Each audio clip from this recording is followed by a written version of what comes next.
Hi, I'm Nina Melendez, and welcome to LinkedIn News Live, a show about the world of work and our place in it. Today is our last show of 2021, before we go into 2022, and it's actually one of my favorite shows because this is when I get to pull in all of the folks who sort of help make the sausage get made week in, week out, and we are just going to talk about the stories that happened this past year, the past 12 months, the shows that moved us, the stories that really stuck in our head. And why we wake up and we do the job that we do. So without further ado, I want to welcome my co-host today, Caroline Fairchild, whom you know. She has been hosting the show all year with me, and she will be starting her new show in January called Working Together. Hi, Nina. Hi, and Stephen Valdivia, who is our senior producer of enterprise content, so all the original video piece that you see on LinkedIn, and Wesley Wingo, who is our team video edit lead. So guys, thanks for being on with me. I'm so excited to have you on. I'm excited too. I just wish that we were doing this in person, but maybe that will come to fruition in 2022. Maybe next year. Yes, that's the hope. You know, when we look at the past 12 months, we look at 2021, there were just, so many stories starting in January all the way up to just recently. I would love to get your guys' take on what news story happened that really stuck with you this year. Caroline, let's start with you. Yeah, I mean, we wouldn't be LinkedIn. We would definitely not be LinkedIn News if we didn't talk how just much the working world has transformed this last year. I think the first year of the pandemic, there was a bunch of upheaval, a lot of hybrid work, a lot of talk about how the workplace was going to change. But then in 2021, I think is when a lot of employers, a lot of employees realized that these changes were here to stay. And that led to what many people are calling the Great Resignation, the Great Reshuffle, the Great whatever you want to call it.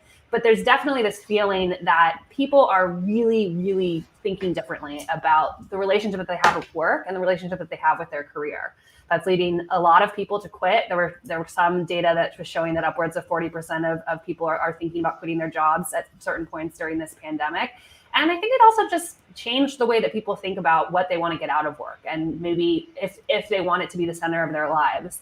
I'm a millennial, and it was always a lot of talk about how millennials put a lot of emphasis on work, put a lot of emphasis on their jobs. And I have a lot of peers who are now saying that they want to find meaning outside of work too. So I think all these trends are really positive, but what I think we're going to see moving into next year is that a lot of companies are going to have to take this trend pretty seriously and become better places to work for everyone. Yeah, I loved how there was just this big reckoning that happened this year with how people, like you said, Caroline, like how people view themselves and their position at work.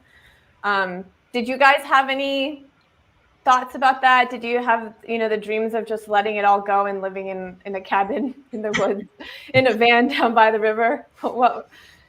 It is great because, one of the silver linings, I guess you call it, of the pandemic is the employers recognizing that they need to do more. So like one thing I've always wanted was to work from home, and this is something I can do now. And it's just a much better way to work. I get to visit my family when I need to that don't live near me. So it's more of a work-life balance thing, which is really, I think, what people are looking for. And that's why people are leaving jobs, because they don't have that. And Nina, you know me, I'm down in Georgia. I'm not with you guys in New York City today. So I'm one step away from living off the grid in the woods at any given moment. And I spent part of last year in Idaho. So there you go. A little fun fact for our viewers. I spent over a month in Puerto Rico. So which is all where we live. So we're all New York based. So it was kind of cool. Wes, what about you? Any news story that really stuck out for you this year? Yeah, Nina, thanks for asking. I don't know if it was the biggest story. I'll leave that to somebody else to debate. But certainly one of the stories that affected me the most, stunned me the most, particularly after sort of the year that was in 2022 and how surreal coronavirus was and work from home and hybrid work and everything that Caroline just alluded to in terms of her 2021 was one of the earliest stories to transpire in 2021. It was the siege on the U.S. Capitol on January 6th that, again, we had all been living through such a surreal year, right? I was working from home. I was watching the news, sort of a political junkie myself, and was watching this start to unfold. I was, messaging my coworkers at the time from my living room and just having seen so much strange in 2020. I just didn't think I could be shocked, and then this really stunned me. My wife and I ended up watching the news that night for hours and hours. And we're cable cutters. We don't generally do that. So this was maybe the first time that I've been glued to live news for that long in quite some time. It's a huge story. And there was so much behind the scenes, of us getting together and figuring out how we were going to cover this news story, because we don't do politics, and we were just wondering what is the best way that we can tell this story. I mean, it's historical, so we couldn't ignore it, but what is the right way to do this? So it was kind of interesting for us too on the back end. Yeah, it was really something being there with you guys to try to figure out how to talk about it. Yeah. Stephen, Stephen, what about you? What was the story that hit you? So this was a story that I think is forgotten. It's not a big story, but it was a big ship. So in March, there was a ship called the Ever Given that's owned by Evergreen, and it's a 1,300-foot ship. So this ship got stuck in the Suez Canal, which is in Egypt. And I want to repeat the size, which is 1,300 feet, which is bigger than the Empire State Building. So this ship got stuck there for 6 days and caused a huge supply shortage. Because behind this ship, there was hundreds of more ships that stuck that need to use that canal. The BB said that it cost the world $10 billion worth of trade.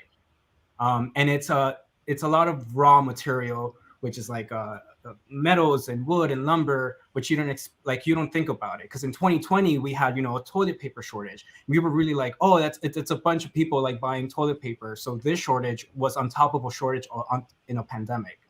So if you remember, there's also a lot of funny memes because there's all these little tugboats trying to pull this big ship out of the way. Until you brought this up, I had almost forgotten that it happened. Because now there's all this talk about supply shortages and how commodities aren't getting to where they need to go to. And that's right. I mean, there was this gigantic boat that couldn't get through this like little canal. Yeah. It was a little foreshadowing for what I feel like became like a much bigger story later in the year with the supply chain and the ongoing issues there concerning this sort of global pandemic. It actually makes me wonder, and I'm coming at this more from behind the scenes. That's mostly what I do. I'm seeing the guests that your team brings that we present week in and week out for the first time, usually in studio right before we go live. I'm coming at this more from maybe the audience's angle. I'm also wondering how you pick stories like the Suez Canal story or your experts and guests that you bring onto the show throughout the year. How does that get done? Caroline, you want to start?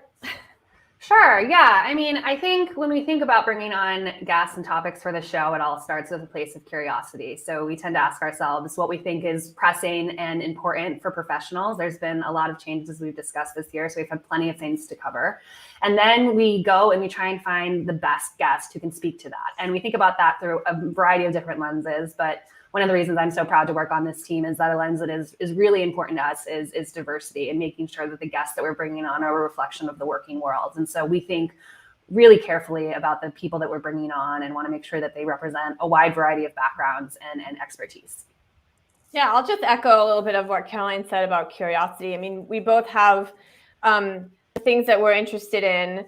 And so we take those things that we're interested in and we compare it to we look at it through the lens of, what's really going to service our members. So, for example, I would love to have a show with a bunch of, puppies wearing sunglasses and tutus, but we're not, that's, how does that advance what our members are interested in? So it's a kind of a dance between what moves us and what's interesting to us and what will bring value to our members.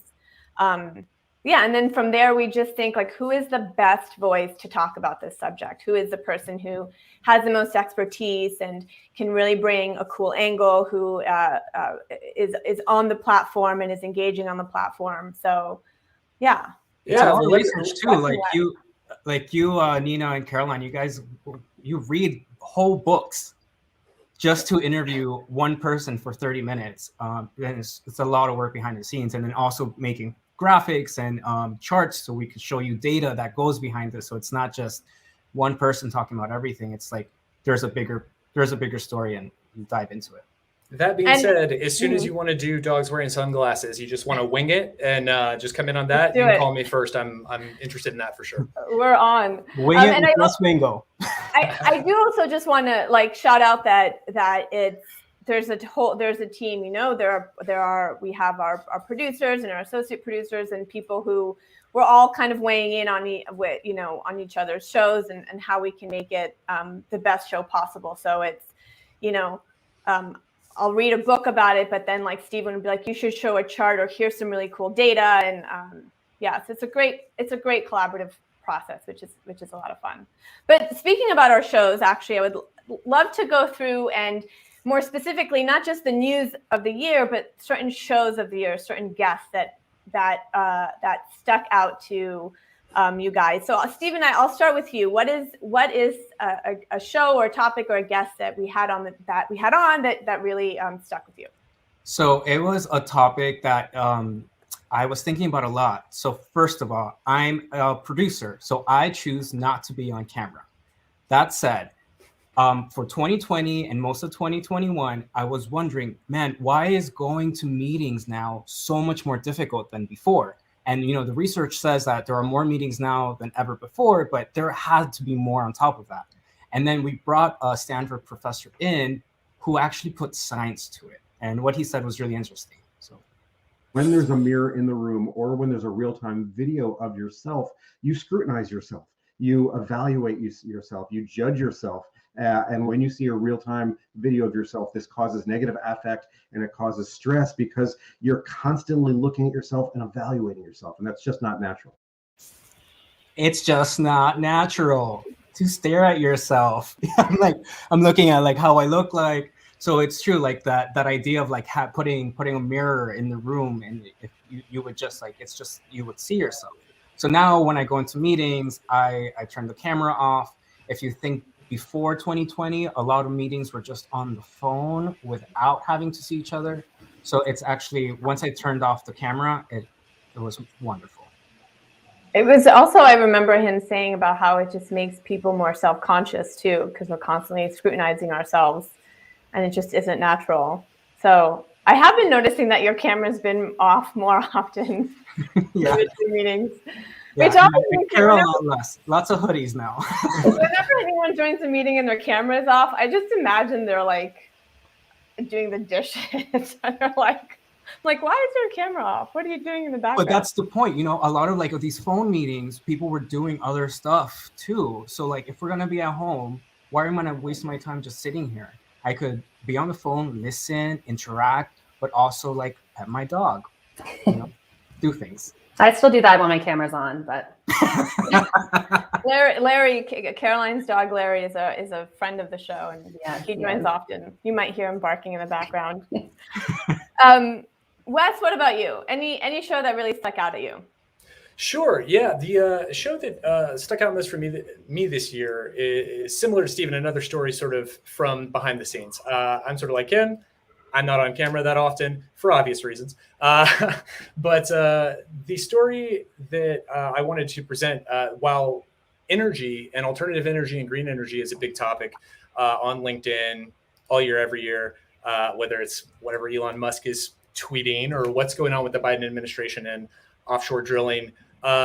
We had one show with two guests, both green or alternative energy advocates, Donnell Baird and Gordon Johnson. And they ostensibly were coming at this topic from a similar POV, right? Green energy is good, alternative energy is good. But when they got into the show, they sort of started rebutting one another a little bit. And we actually had a LinkedIn News Live first, which was after Donnell had been on the show. This is what made it so interesting for me, who's pulling sort of the strings behind the scenes, actually asked to be placed back into the show to sort of continue arguing with our other guests. And I'm in my ear, I'm on our internal comm system, and I hear Stephen saying, we're going to put him back in. We're going to put him back in. We're telling Nina right now, here he comes. And you'll see it's fireworks. Solar is way more expensive than other forms of energy, and you can see that with what's going on in California. So I think people need to take a step back, not listen to generalities. Like your last guest, when you asked him, why are you more efficient? And he just says the energy's more, the energy's more. You can't. You got to get into the science. You got to get into the numbers. Because listen, Nita, really seriously, my brother lives in California. His energy costs have exploded over the past few years, and they will continue to explode. We also actually have Donnell, who is backstage, or Donnell Baird, who was on earlier backstage, and he disagrees with you a little bit. I guess my question is, Gordon, are you saying that solar, the economists, investment banks, Wall Street, the energy industry, oil companies, everybody is wrong, and solar energy does not actually cost less than like coal? Is that your? I'm saying that 1,000. I can't say 1,000%. I'm saying that 100%. Why would the coal industry itself say that coal is more expensive than other forms of energy? Why is the coal industry itself divesting from coal plants? Right. Let me address the private sector. And you want me to address that? The that's a great question. And the global economy decided that renewables are cheaper. That's facts. I don't think you can just make stuff up and come on LinkedIn Live. Donnell, give him a chance to respond. Go ahead. What's your take on that? No. When they say that, what they're referring to is the levelized cost of energy. It's called the LOCE, or the levelized cost of energy. And effectively, what they're looking at when they talk about levelized cost of energy is the cost of solar effectively at the peak of the day. But they're not including all the other costs involved with solar, like switching over to natural gas when the sun goes down, building those transmission lines that you have to build to do AV versus non-AV power, the cost of the rolling blackouts. Those costs are a direct result of solar. There's a bunch of costs that aren't included in the LOC analysis that the EIA does. And by the way, if you call up the EIA and say, hey, is solar cheaper than coal? They'll tell you it's a very difficult calculation. No, they don't say that. They'll say the reason that America is moving away from coal is because burning coal is a stupid economic business. That's why coal companies across the country are going bankrupt. And if your argument that solar is not cheap because the cost of gas lines is expensive, that's also just a dumb argument. I think you guys finish up the session and I'll jump off. Thank you. I don't want to get into calling anything stupid. We know how much the cost of solar is. I've been studying this for years. Oh, God. And that's what you get when you go live. Yeah, we're live, you guys. Anything can happen, y'all. I mean, I was the producer on this. I made the call to bring him back up. And it's because Gordon had already been talking for a while. And backstage, I could see Donnell nodding, saying no, wanting to be brought in. I wasn't going to do that until Gordon started saying things about his business and about his profession. That's when I said, if this is gonna turn into a debate, it's not fair for him to just be backstage and not defend himself. So, we try not to be like cable news and bring people on to debate each other. We bring on different perspectives, and it happened. Yeah, it was unexpected, obviously, that they would get into it, and I just was not prepared to moderate it. So it was, I think that we can all tell that I was like, anti-confrontation. I was like giggling nervously. And we were prepared behind the scenes to shuffle everybody around. So it really was sort of an improvised reaction that ended up being, I think, what ultimately ended up being a pretty interesting push and pull between the two guests, which we don't often get to see. Yep. Agreed. Sorry. I was not involved in that show. I still can't believe that happened. Caroline, what about you? You've hosted some really interesting shows. Was there anything that stuck out to you this year?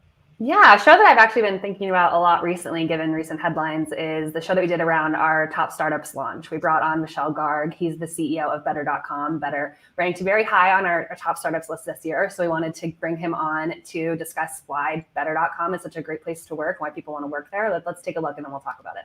We were always trying to have an amazing workplace culture, and we just had to really lean in to the idea that we're going to have to be remote for as long as needed.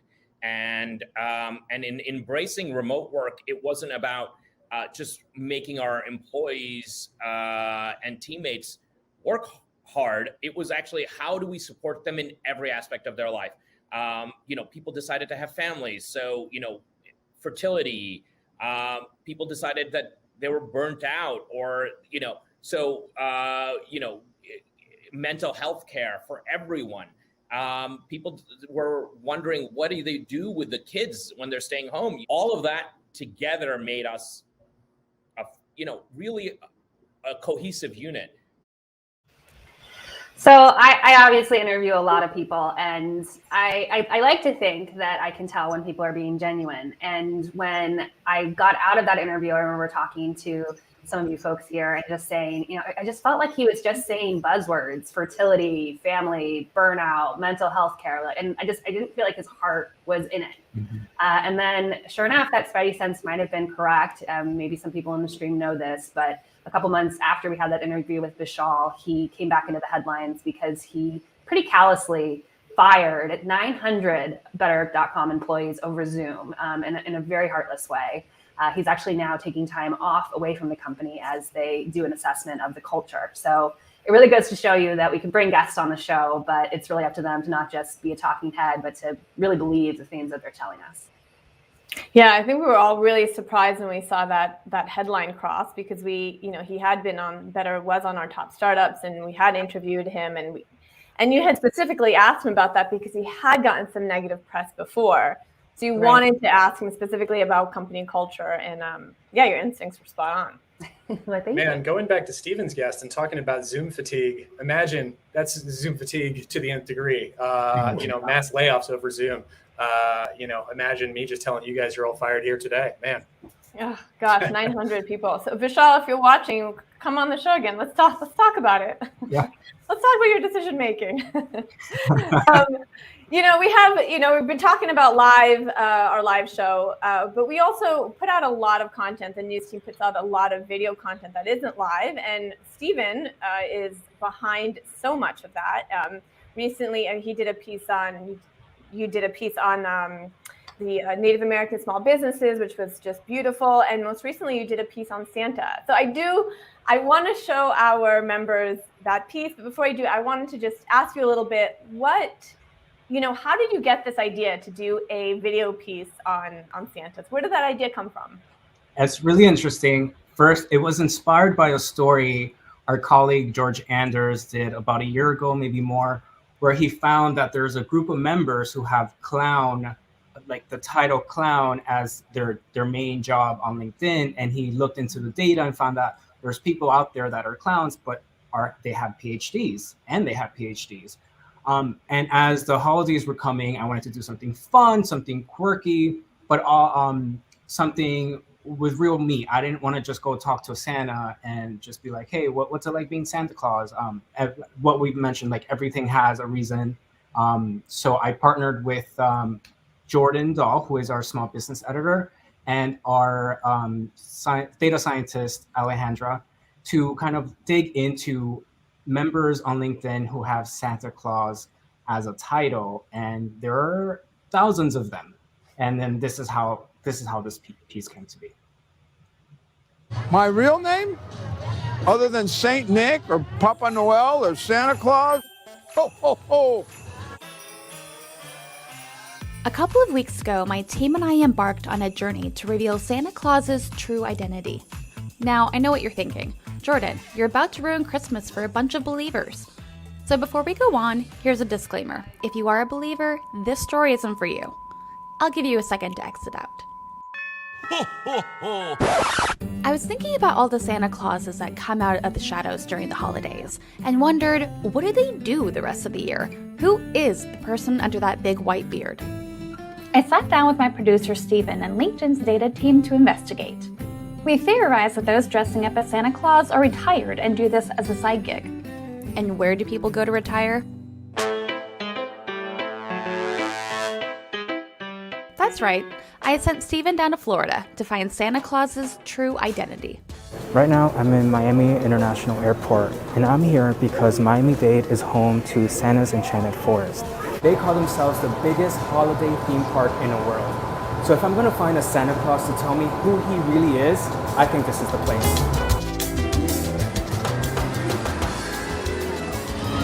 Santa? Nope, that's not Santa. Okay, so I found a Santa Claus that has been working here for a couple of years, and he agreed to sit down with me and answer all the questions I have about the real live Santa Claus. Go ahead. Ask me anything. My real name is George Casanova, and I'm a retired plumber. Started probably about 7 years ago. It was Christmas Eve. I came home, I was wearing a red shirt, and a kid asked me why I was having a beard. And I said, well, I just got off of work, I'm trying to wet my whistle. He told me to stop because I wasn't going to find his house. I said, why not? He goes, because you're Santa Claus. So there Santa started. While Steven was in Florida interrogating Santa, our data scientist Alejandra was busy crunching numbers in Sunnyvale, looking at our illustrious LinkedIn members who include Santa Claus as a job title on their profile. Most LinkedIn members who identify as the Jolly Red Man are baby boomers, just like George, who is 64. It takes the transformation. I start growing the beard about July. And in August, I bleach my head, my beard, and my eyebrows. And I eat whatever I want because nobody likes the skinny Santa. But what was shocking to me is LinkedIn data shows millennials were the second largest age group putting on that bright red suit, even beating out Gen Xers. We get old, embrace the character, and somebody else comes up, passing the torch type of deal. We also found that most Santa Clauses on LinkedIn are doing it full time. And for those who dress up as the holiday's master of cheer as a side gig, their full-time job when the big boots come off is small business owner. So, what skills do you need if you're considering a foray into this exclusive group? Our data shows that some of Santa's top skills include customer service, social media, and management. It's not the suit, it's what you do in the suit. The little kid in front of me at the time is the most important thing in the world. No matter how long the line is, this is the one I'm concentrating on. Full-time, part-time, young or old, these real-life humans are coming together to keep a centuries-old dream alive. Santa Claus is real, real, real. There are a bunch of Santas, and we're all imposters, but I like to think that we all have this need to spread Christmas cheer, love children, and it's a reward within itself.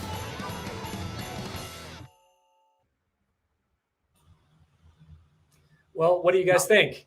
Do I have a shot? Am I in? Am I in with a shot? We don't have much time to go before Christmas. You are a millennial, Les, so.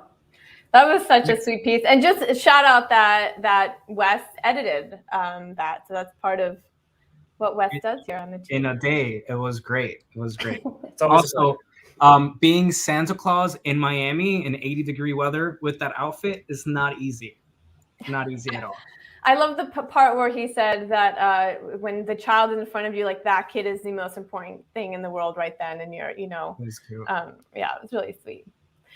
So we are out of time. I would love to keep chatting with you guys. So I hope that in 2022, you three can join me for another show where the four of us can all host.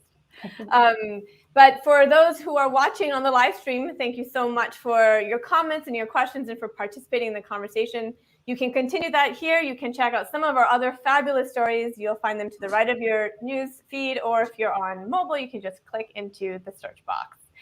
And this is, like I said, our last show for 2021. And I want to bring in just some of the other people who helped pull the strings in the background. Dave, Michaela, Taisha, Madison, and just from our team to yours, happy holidays and have a wonderful new year.